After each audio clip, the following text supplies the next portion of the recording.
اور اتنا جو ہے وہ ان کو آسانی ہو رہی ہے کیسوں میں. اب ہم بات کر رہے ہیں مصطفیٰ کے مرڈر کیس کی.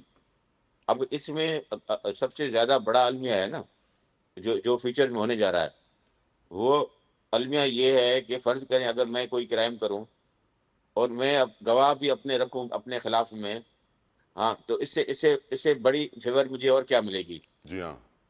ہاں کل وہ جو میرے اوپر اب جو میں نے گواہ ان کو دے دیے کہ بھائی یہی گواہ میرے اوپر رکھو، کل عدالت میں ان لوگوں نے گواہی میری مرضی کی دینی ہے نا. آبویسلی میرے گواہ ہیں، میرے بندے ہیں. وہ بندے تو میرے ہیں نا. جی. اب جو ٹو ڈیٹ جو ہے آج کے دن جو اپنا 164 کرانے کے لیے پولیس گواہ لے گئی ہے، وہ دونوں گواہ ارغوان کے بندے ہیں، ارغوان کے ملازم ہیں. اوکے. واقعی آپ نے انفارمیشن دی ہے کہ پولیس نے جو اس کے خلاف گواہان کھڑے کیے ہیں وہ اسی کے ملازم ہیں. انبلیویبل. کھوسا صاحب یہ تو ایسے لگ رہا ہے فکسڈ اسی کے میچ ہے. ملازم ہیں. ابھی مقصد ہے کہ دیکھیں نا، ہم نے تو پوری زندگی 40 سال پولیس کی نوکری کی، ابھی 10 سال سے وکالت کر رہا ہوں میں. Okay sir. ایک آدمی کو اس سے زیادہ مقصد ہے فیسیلیٹیڈ کیا کیا جا سکتا ہے کہ آپ اس کو اس چیز کا آپشن دیں کہ بھائی آپ اپنا کرائم بھی خود کرو اور اپنے اوپر گواہ بھی آپ خود دے دو. ہاں انبلیویبل تو بات انبلیویبل. ہی ختم ہو گئی نا. بات ہی ختم ہو گئی. پورا فکس میچ ہے ایسے لگ رہا ہے جو آپ نے بتایا ہے. یقین نہیں آ رہا ہے کہ ایسے پولیس آفیسرز کی لیڈرشپ میں جہاں غلام نبی میمن صاحب ہیں، جاوید عالم اوڈھو صاحب ہیں، دوسری ٹیم ہے پوری پروفیشنل ہماری، ان کی لیڈرشپ میں ایسی غلطیاں کیسے ہو سکتی ہیں؟ خیر باجوہ صاحب آج ایف آئی اے کا منی لانڈرنگ ونگ اور سائبر کرائم ونگ آ کے اس نے بھی شامل تفتیش ہوا اور اس نے بھی اپنی کارروائی شروع کی ہے. باجوہ صاحب میں حیران اس بات پہ ہوں کہ ایک شخص 28 سال کا ہے، اس کے پاس بہت زیادہ دولت ہے، معلوم پڑ گیا ہے کہ وہ کریڈٹ کارڈ سکیم کرتا تھا اور اس کے گھر میں یہ soft where house / call centre تھا جہاں پر یہ مرڈر بھی کرتا تھا، بہت سارے اور بھی غلط کام کرتا تھا. لیکن پھر بھی وہ جو ایسٹس ہیں اس کے وہ سیز نہیں کیے گئے، سیل نہیں کیے گئے، تحویل میں نہیں لیے گئے، وہ باپ کے حوالے کر دیے گئے. کیا ایسا ہی ہوتا ہے باجوہ صاحب سسٹم میں اگر آپ طاقتور ہوں یا پیسے والے ہوں؟ دیکھیں پیسے والے کا تو ہمارا جو سسٹم ہے اس میں ڈیفرنٹ اصول ہیں، لیکن میری اطلاع کے مطابق ابھی تک F I A cyber crime کو یہ کیس ریفر نہیں کیا گیا، کیونکہ نہ کراچی میں اور نہ اسلام آباد ہیڈ کوارٹر میں. اور جب بھی کوئی ڈیجیٹل ایویڈنس کی بات آئے گی تو اس میں ٹائم فریم بڑا میٹر کرتا ہے. جتنی جلدی اور کوئک آپ وہ میٹر ہینڈل کریں گے اتنی جلدی آپ اس کو ایویڈنس جو ہے وہ پریزرو کرنے اور پریکیور کرنے میں آسانی رہتی ہے آپ کو نا. اور اگر اس میں ڈیلے ہو جائے گا تو جو ایویڈنس ہے وہ ضائع ہونے کے چانس ہیں. دوسری بات ہے کہ اب جو اس کی ہے منی لانڈرنگ کا ایشو ہے، اگر وہ انہوں نے ریفر کیا ہے تو جو منی لانڈرنگ کا جو پروسیڈنگ ہے وہ کرائم پروسیڈنگ جو ہیں وہ شروع ہوتی ہیں کوئی کرائم ہونے سے.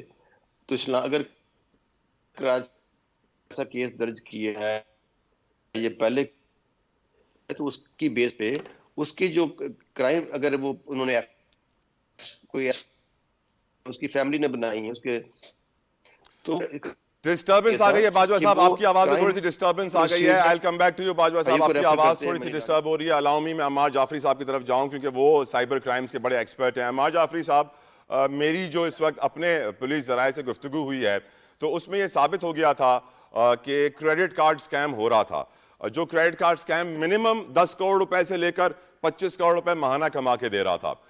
سائبر کرائم کی ایبسنس، ان کی ٹیم کی ایبسنس، اے این ایف کی ایبسنس، اسٹیٹ کی ایبسنس، کمزور پروسیکیوشن کی ایبسنس کہ وہ جج صاحب ایک فیصلہ لکھتے ہیں پھر وائٹوں سے اس کو وائٹ کر کے دوسرا لکھتے ہیں، شکر ہے ان سے اختیارات تو لے لیے گئے لیکن ایکسپوز ہو گیا ہے سسٹم.